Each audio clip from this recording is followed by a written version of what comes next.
Hi, my name is Tammie Vincent. I'm a special ed teacher at Oscar DePriest, which is in the Austin area, the west side of the city.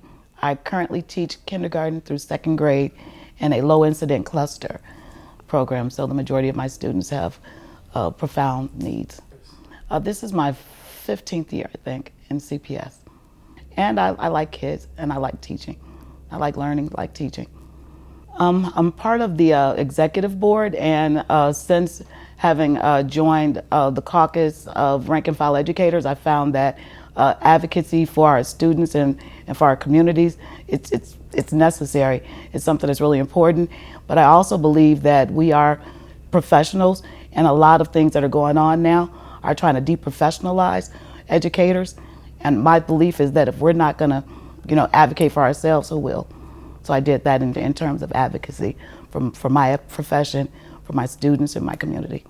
To me, I think it's about, actually saving public education, because there's a national attack on public education. So we, as educators, as unionists, we can only bargain for, our salaries and other work-related stuff.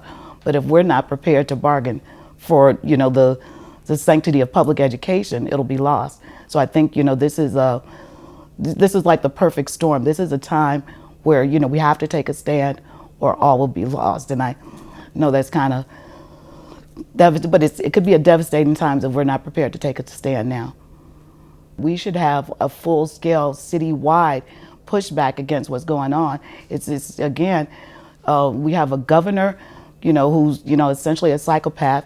We have a mayor who's out of touch with the majority of the residents of the city, and we have a tale of two cities. That the dichotomy is huge. The differences in resources and the care into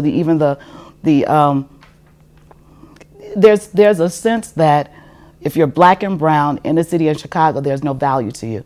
So if we're not prepared to bring attention to that, then the parents, we have to let the parents know that there are issues that affect them directly, and more so than just the teachers getting their money. The parents will tell us, get your money, you deserve your money, do what you have to do.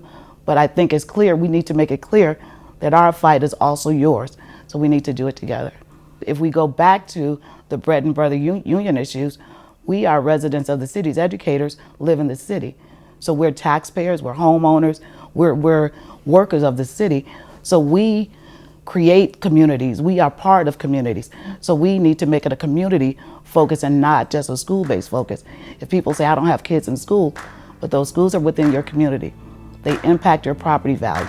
They impact the resources that come into those communities. So we need to do it together.